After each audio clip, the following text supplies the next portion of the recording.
Okay, the first question would be to you, Mr. Lipton.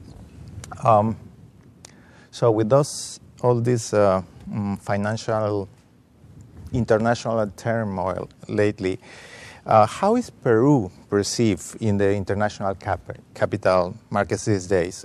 Can we make a solid case of a solid emerging market, or do still capital flows out of this country, because we are packaged as an emerging market bundle yet? I think markets more and more are differentiating, looking at each country to see what's going on in that country and how sound the country is. And in that setting, I think the capital markets view Peru very favorably. Peru was not terribly involved when the crisis broke out in 2008 and 2009. And I think during this most recent period, where discussion about Fed policy has led to changes in capital market sentiment, the attention has mostly been directed elsewhere.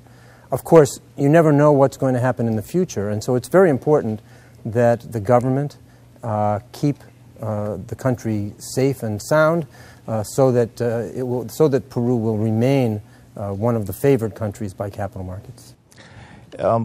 For instance, like the current account deficit, I see many news reports pointing out at kind of high current account deficit is a warning signal of a potential crisis. Right. Even though Peru, if you check that account, most of the financing of that account is long-term direct investment. So markets are not that good at differentiating that kind of... No, I think markets are figuring this out, and it is right that countries that had current account deficits and countries that had high inflation achieved some negative attention during the last episode. I think it really is true that when the current account is, in a sense, covered by investment that's long-term investment, foreign direct investment, markets understand that. And it's been more countries that have to borrow portfolio capital on a day-in, day-out, month-in, month-out basis to cover their current account deficits that have had more difficulties. Thank you.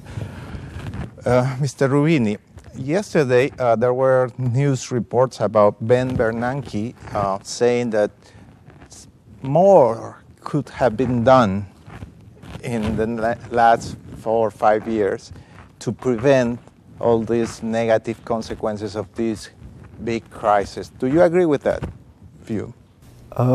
It depends on which countries and which policies.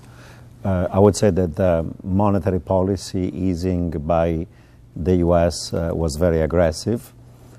Fiscal stimulus by the U.S. was very aggressive, while in the case of the Eurozone, the easing by European Central Bank was more cautious and more slow. The European Central Bank has not gone into unconventional quantitative easing, for example. And while European countries had large deficits and debt, they front-loaded a lot of the fiscal austerity. That austerity was necessary, but maybe a more gradual pace of adjustment in some cases might have been desirable. And finally, the U.S. Decided to recapitalize its own banks early on, a few years ago, while in the Eurozone, you still have banks that you don't know how many bad assets. They're doing now some stress tests and asset quality review, and only after that, they'll have to bring private or public capital. And one of the reasons why there has been a credit crunch in the European banks that slowed down the recovery has been not taking the problem of the banks early on and cleaning them up. So depending on the countries, more could have been done in some sets of policies compared to what was done. Can we say that the Great Recession is over, or are we still in the danger of having like a lost decade for world development? No, the Great Recession is over. Growth started to pick up in the second half of 2009. That growth was very robust in emerging markets that had higher potential growth and less private and public debt. It was much more anemic in advanced economies because the burden of too much private and public debt implied a painful process of deleveraging, but that deleveraging by the government and by the private sector is now in a more advanced stage. Therefore, there is a pickup of growth in these advanced economies. And some of the problems of emerging markets, I think, are all resolvable. Some of them were driven by global factors, slowdown of China, Fed tapering, softness in commodity prices. But in some emerging markets, monetary and fiscal policy became looser. Now tightening is occurring, more is going to occur. And some structural reform that would increase potential growth were postponed. And after elections are going to occur in many of these emerging markets, whether the same governments or new government are going to come to power, I think that the idea of having macro stability, sound macro policies, and more structural reform is going to emerge, is going to maintain the robust growth of these emerging markets. But in the case of Europe, is this a lost decade for Europe? Even in Eurozone, you had negative growth until last year. Now you'll have a year of positive economic growth. I think that whether you'll have economic stagnation with low growth or a pickup of growth in the Eurozone depends on making the economic reforms that increase potential growth. Europe is aging, so to grow robustly, it has to increase productivity growth. To have productivity growth, you have to make your countries competitive externally. You have to do the economic reforms and liberalization, whether it's labor markets or the economy. They're going to sustain higher productivity growth. Conditional on those things happening, actually the Eurozone growth can pick up.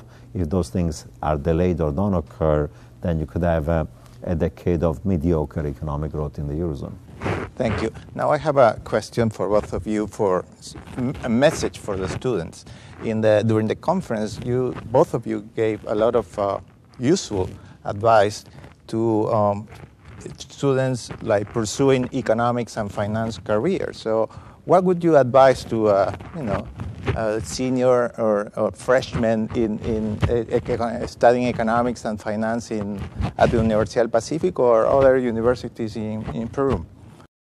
I would say, your education is probably the most important investment you can make in your life. Learning is a process that is ongoing, whether you work or study, getting internships, learning from the web, learning about other parts of the world, being able, if possible, to travel is important. No country is an island anymore. What happens in China, of course, matters for Peru, and stuff that occurs in a small economy can affect other economies. So in addition to understanding your own country, your own region, having a global view of what's happening in the US, in Europe, in China, in Brazil, in India, gives you a much more wholesome and holistic understanding of the world. And it's a continuing lifetime learning process. Thank you. What about you, Mr. Lipton? Do you have an advice to give to the students in economics and finance? Yeah, I agree with what Nouriel Roubini has just said. I think that it's very important for students to learn the basics, to acquire the knowledge that they have this incredible opportunity to acquire, but also just to try to grapple, right while they're students, to try to grapple with the problems of today's world, to understand the issues that are going to be facing their country, Peru, in the future, but also to be thinking about the interconnections in the global economy and trying to be in a position to help position Peru well, and if they're in business, position their whatever entity or whatever they're going to be doing future to be successful in the new global economy. Thank you very much to both of you for this short interview and benefit of the students of the university. Thank you. Thank you. Pleasure.